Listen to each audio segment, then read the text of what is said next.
Glória a Deus, meus irmãos. Glória a Deus. Quem pode dar um brado de glória ao Senhor essa noite? Glória a Deus. Queridos, o livro, como já foi falado, ele fala sobre ensino, formação e proteção de crianças e adolescentes. São 3 temáticas dentro de um mesmo livro. E a grande dificuldade foi você fazer o que nós chamamos de interdisciplinariedade entre o direito e a teologia, né? E eu acho que o grande mérito desse livro foi conseguir conjugar 2 disciplinas que aparentemente são tão diferentes. E eu começo o livro falando sobre ensino, porque há uma importância muito grande. Aliás, é fundamental nós falarmos sobre ensino e falarmos sobre ensino cristão. E eu faço um aparato desde o contexto do Antigo Testamento, um aparato histórico, chegando até o Novo Testamento, e eu falo toda uma descrição histórica do ensino religioso dentro da experiência do cristianismo. Então, você que trabalha em área de ensino, você que é ligado em questões de educação, você tem aqui um documento histórico de toda a progressão, passo a passo, da evolução do ensino, desde a tradição oral entre os hebreus, até chegando à educação moderna cristã que nós temos hoje. E nós vemos o quão é importante, porque é com base nessa educação cristã que nós, como igreja, você que é pai, você que é mãe, você que é líder de igreja, você que é líder de missão, líder de departamento, você que trabalha direta ou indiretamente com jovens, com adolescentes, com crianças, sobretudo, é através disso que você consegue enxergar, né, o processo histórico e ver o quanto a educação cristã ela é essencial para a formação do caráter. E não apenas do caráter cristão, mas do caráter do cidadão. Eu posso dizer que eu sou fruto de uma escola cristã. Eu estudei 10 anos da minha vida, a minha infância e parte da minha adolescência em um colégio cristão, em um colégio que prezava pelos princípios bíblicos. Nós tínhamos aula de educação religiosa, nós tínhamos oração ao início das aulas, oração ao final das aulas, tínhamos semana onde as aulas elas eram suspensas para nós irmos para a igreja e sermos abençoados com palavras, com ministrações muito abençoadas, e isso até hoje são marcos e são marcas que estão na minha vida, marcas que ajudaram a forjar, a formular o caráter de Cristo na minha vida, complementando aquilo que eu recebi dos meus pais e, é claro, da Igreja do Senhor. Então, o ensino, ele é muito importante. A segunda parte desse livro que fala sobre formação, é exatamente nessa parte aonde nós vemos a questão do desafio que pais, mães e igreja têm diante deste mundo pós-moderno. Queridos, nós vivemos numa realidade pós-moderna, aonde foi decretada a morte de Deus. Deus não existe mais, Deus está morto, segundo um conhecido filósofo. E esta realidade fundou o que nós chamamos hoje de secularismo. O secularismo é quando você afasta, quando você rejeita a religião da sociedade. Junto com o secularismo, nós vivemos o humanismo, onde Deus é colocado de lado, Deus ele é excluído dos valores e dos princípios sociais. Nós vivemos o materialismo, onde o espiritual, aonde o sacro, aonde o sagrado, ele é deixado de lado, ele é esquecido, ele é rejeitado, ele é excluído em nome daquilo que é apenas humano e material. Então, diante de todos esses desafios, a importância de nós falarmos da supremacia da palavra de Deus, a importância de nós falarmos da supremacia dos princípios bíblicos sobre os princípios e os valores desta era. Querem apagar o cristianismo da história, mas esquecem que se nós estamos hoje aqui, é muito por conta do cristianismo. A nossa sociedade ocidental, ela vive reflexos daquilo que o cristianismo plantou ao longo de séculos. A medicina, a ciência, o direito. A primeira faculdade de direito era sobre direito canônico. A primeira faculdade de direito, ela tinha 3 disciplinas: teologia, medicina e direito canônico. E eram universidades cristãs. Os hospitais foram fundados por cristãos. Por 200 anos neste país, a educação foi essencialmente cristã, pelos padres jesuítas, na chamada Contra-Reforma. Então querem apagar o cristianismo da história. Se você olhar no calendário, a maioria dos nossos feriados e pontos facultativos são cristãos. Se você olhar no nosso calendário gregoriano, nós temos um antes e um depois de Cristo. Mas já na academia já não se querem mais usar antes e depois de Cristo. Hoje, quando você coloca num texto seu, antes de Cristo, depois de Cristo, você é corrigido pelo orientador. E ele diz para você colocar antes da era comum. Então, querem apagar o cristianismo da história. Então, é importante, irmãos, que nós estejamos fortalecidos na nossa fé. Estejamos fortalecidos na palavra, nos princípios e nos valores que só o cristianismo ensina para cada um de nós.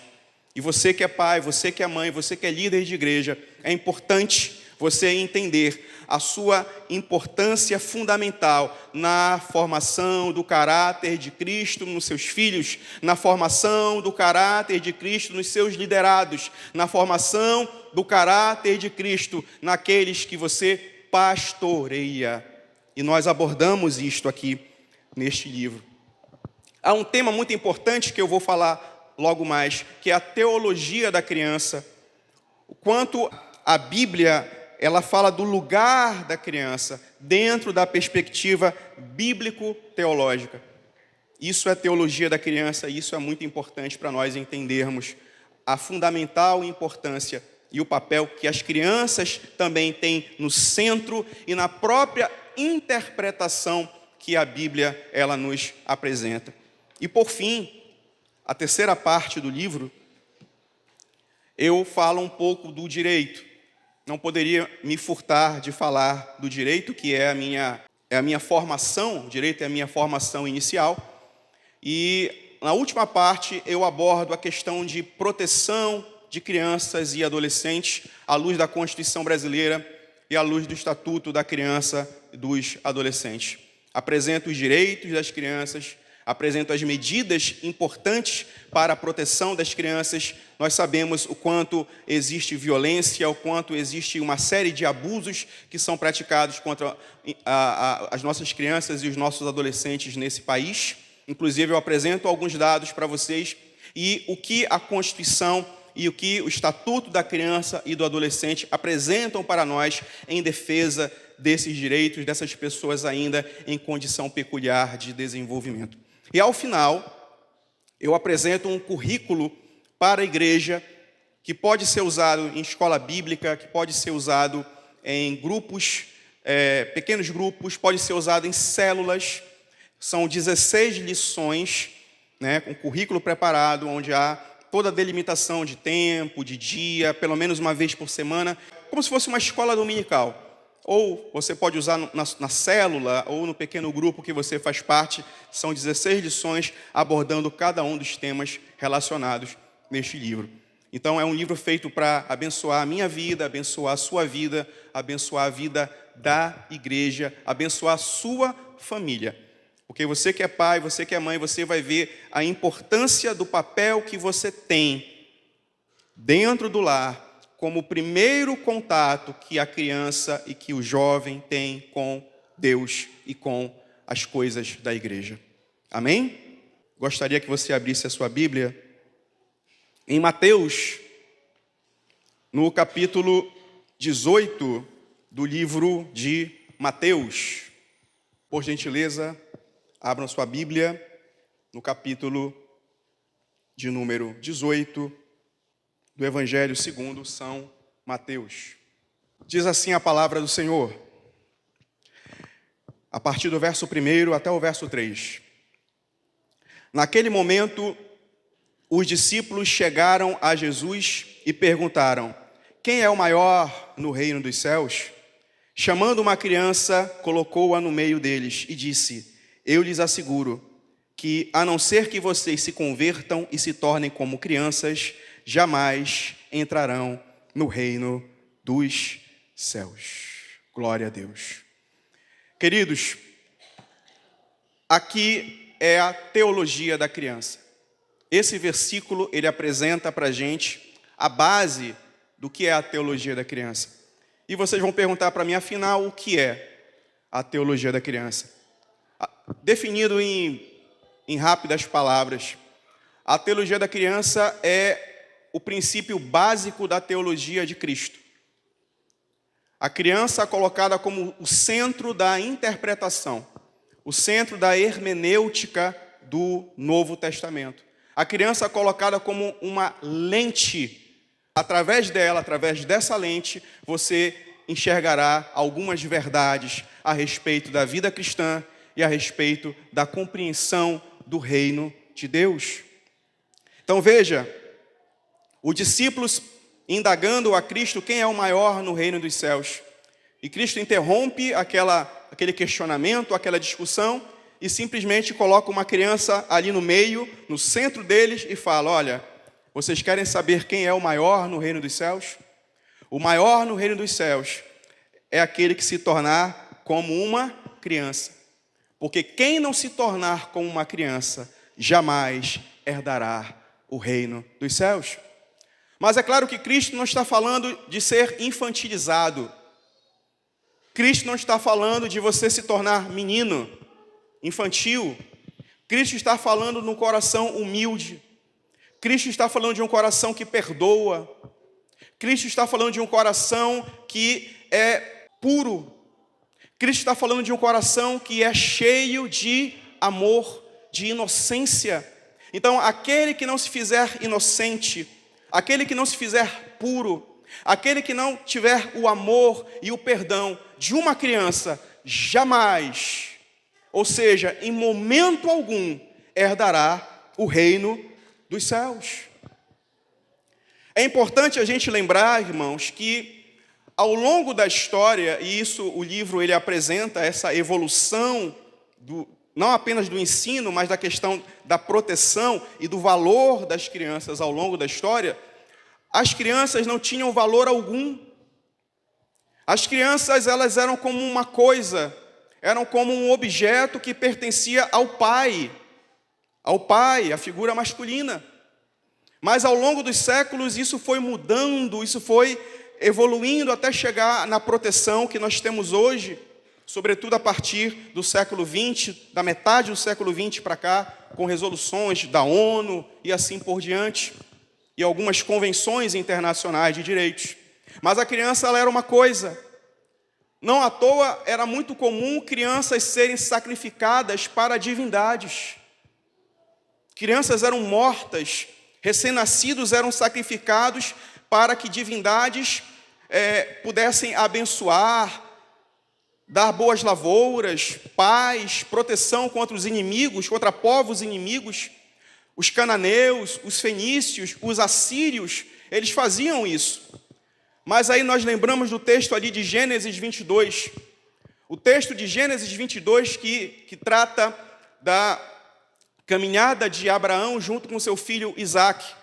Esse texto, ele representa um marco não apenas espiritual, mas um marco cultural em toda aquela sociedade dos povos antigos, porque a partir dali, o povo de Deus, ele foi proibido de oferecer a vida humana em sacrifício a qualquer divindade, porque Deus ofereceu para si mesmo um cordeiro perfeito, e hoje nós temos esse cordeiro perfeito que é Jesus.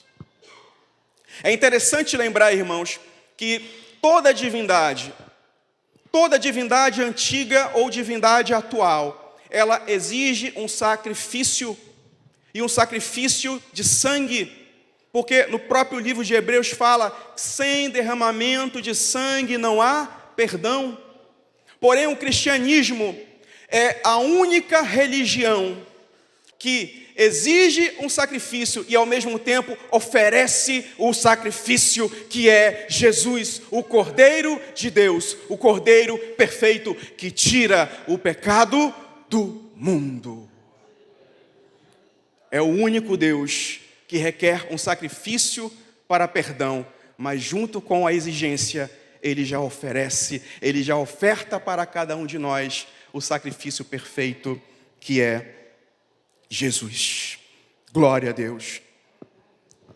Glória a Deus. Queridos, então Jesus, ele tinha como a base de sua teologia a lente pela qual ele olhava a vida e as coisas do futuro, do seu futuro reino, eram as crianças.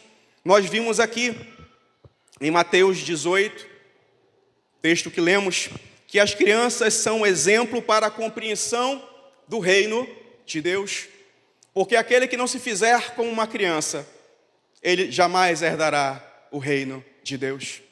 Nós também aprendemos que as crianças são um exemplo do verdadeiro louvor. Lá em Mateus 21, verso 15 e 16, diz que as crianças estavam gritando no templo, Hosana, Hosana, e alguns daqueles que ali estavam, eles reclamavam disso, e Jesus falou: vocês por um acaso não sabem que dos lábios destas crianças provém o verdadeiro louvor? Então nós aprendemos que através das crianças procede o verdadeiro louvor, porque é aquele louvor da alma, da pureza de um coração sincero diante de Deus. Nós aprendemos também com a teologia de Jesus. Às crianças, Deus revela coisas ocultas. Lá em Mateus 11, verso 25, Jesus, ele glorifica a Deus, porque ele não permitiu que coisas ocultas fossem reveladas a qualquer um, mas apenas aos seus pequeninos. Então, quando você tem um coração puro, quando você tem um coração sincero diante de Deus, Deus revelará coisas ocultas e espirituais para você. Nós aprendemos também na teologia de Jesus que as crianças, elas são figuras do novo nascimento. Lá em João, no capítulo 3, do verso 1 ao 7, nós vemos o encontro entre Jesus e o mestre Nicodemos. E Jesus lhe diz: olha, para que você entre no reino dos céus, é necessário que você nasça novamente. E Nicodemos não entendeu, e talvez com um tom irônico ele tenha dito: porventura, como eu, já sendo velho, tornarei ao ventre de minha mãe? E Jesus falou: olha, não é nada disso, você não entendeu. Nascer de novo significa nascer da água e do Espírito. Nascer da água, porque a água representa purificação, limpeza. E nascer do Espírito, porque o Espírito vivifica, o Espírito regenera e o Espírito santifica a minha e a sua vida. Então nascer de novo, nascer da água e do Espírito é ter nova vida em Cristo. Ainda, Jesus nos ensina, através do livro de Marcos, no capítulo 10, verso 15, que as crianças são padrão para nós entrarmos no reino de Deus. As crianças são exemplo. As crianças são um paradigma para que você e eu possamos nos espelhar, para que nós tenhamos acesso ao reino de Deus. Você quer ter acesso ao reino de Deus? Seja igual a uma criança. Você quer adentrar ao reino dos céus? Seja igual a uma criança. E ainda Jesus nos ensina que as crianças representam o próprio Senhor Jesus na sociedade. Lá em Mateus, capítulo 18, verso 5. 18, verso 5. Mesmo capítulo que você abriu. Diz assim: aquele que recebe uma destas crianças em meu nome, a mim está recebendo. Então as crianças, o modo de ser das crianças, a pureza das crianças, a forma como elas se comportam, a sinceridade delas, a verdade, o amor, o perdão que há na vida delas, representam a imagem do próprio Senhor Jesus em nossa sociedade. E a importância das crianças, ela não se detém apenas no Novo Testamento. Se nós formos procurar no Antigo Testamento, aqui na página 84 do livro, nós temos 3 exemplos muito importantes de crianças que foram colocadas também no centro e se tornaram grandes exemplos para nós como cristãos. Diz assim: somente a partir da introdução da criança no centro da reflexão é que se percebe com clareza como o Criador as usa para alcançar seus propósitos expostos no texto das Escrituras. Neste panorama, veja o exemplo de Miriam, usada para proteger seu irmão Moisés, lá em Êxodo capítulo 2, que no futuro se tornaria o libertador do povo hebreu da escravidão do Egito. Ou mesmo o exemplo do pequeno Samuel, 1 Samuel, no capítulo 3, cuja missão era entregar uma importante mensagem ao sacerdote Eli. E ainda, da jovem levada cativa para servir a esposa do general sírio, Naamã, que insistiu para que ele fosse até o profeta Eliseu pedir sua cura, e cuja atuação impactou não apenas o militar e sua família, mas pode ter contribuído na promoção da paz entre as duas nações, lá em 2 Reis, capítulo 5. E eu concluo dizendo assim: portanto, as crianças têm uma relevante participação nas Escrituras, figurando tanto como objetos do amor e do cuidado do Criador, como agentes comprometidos com os propósitos deles relativos à humanidade. Além disso, as crianças representam os sinais do reino de Deus e o exemplo das qualidades que o Criador mais valoriza em cada ser humano. Queridos, isso é a teologia da criança. Que nós possamos entender, que nós possamos compreender e ter nos nossos corações a importância de colocarmos as crianças como um centro, como um padrão, como um exemplo de procedimento e de conduta daqueles que herdarão o reino dos céus. E você como pai, você como mãe, você como líder, você como pastor, você possa compreender a sua importância dentro desse processo, pai e mãe, como aqueles que primeiro instruirão, primeiro cuidarão, trarão os primeiros fundamentos para a formação do caráter cristão dos seus filhos. A igreja como complemento, como lugar de acolhimento, como lugar de cuidado para a família, para pais, para filhos, e também o colégio, a escola, meus irmãos. Tenha cuidado na escola que você está matriculando os seus filhos. Observe, preste atenção. Aqui no livro, inclusive, nós colocamos algumas sugestões em relação a isso. E fique atento com o tipo de ensino que seus filhos estão recebendo na escola. Se a qualidade do ensino está complementando a educação que você dá em casa, ou se ela está desvirtuando aquilo, os princípios que você ensina aos seus queridos filhos. Que o Senhor possa nos abençoar, que o Senhor possa cuidar dos nossos corações e desta igreja,